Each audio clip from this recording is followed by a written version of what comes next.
इशफाक अहमद साहब की शख्सियत से तो आप सब बखूबी वाकिफ़ हैं।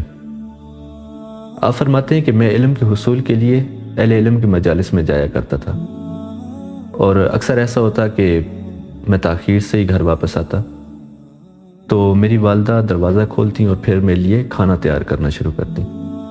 हालांकि मैंने उनसे अक्सर अर्ज़ किया कि आप खाना मेरे लिए तैयार करके रख दिया करें, लेकिन यही होता जैसे ही मैं घर आता वो तभी तैयार करती थी।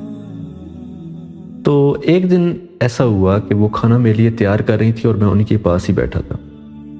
तो मुझसे फरमाने लगी कि बेटा तू ये इतनी रात को कहाँ जाता है? तो मैंने अर्ज़ की मम्मा मैं पढ़ने के लिए जाता हूँ। तो कहने लगी कि इतना तू पढ़ कर क्या करेगा? तो मैंने कहा कि अम्मा मैं इतना पढ़ के सच बोलूँगा, सच लिखूँगा और सच ही का प्रचार करूँगा। इशफाक साहब फरमाते हैं कि मेरी वालदा अनपढ़ थी, लेकिन सच का उसूल उन्होंने मुझे समझाया और कहने लगी कि अगर तूने ये ठान ही लिया है कि तूने सच बोलना है, सच लिखना है और सच ही का प्रचार करना है, तो जब भी सच लिखना और बोलना वो सच तेरी अपनी ज़ात के मुतल्लिक होना चाहिए।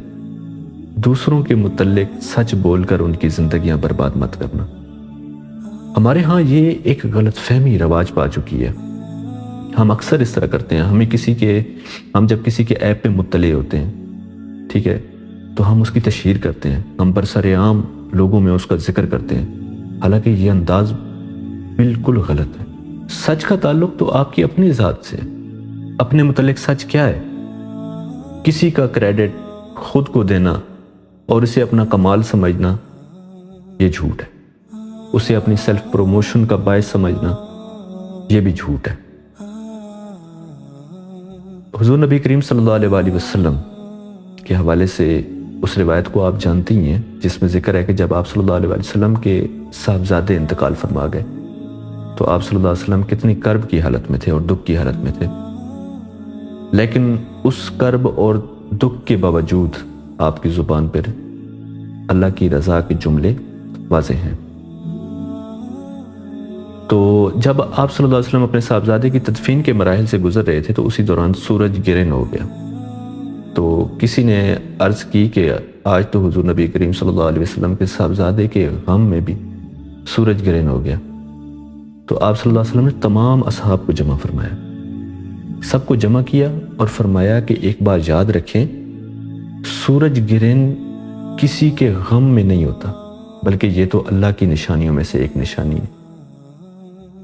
तो हुजूर अलैहिस्सलातु वस्सलाम ने इस हालत में भी, इस दुख के मकाम पर भी हमें सच का दामन पकड़े रखने की तलकीन फरमाई है।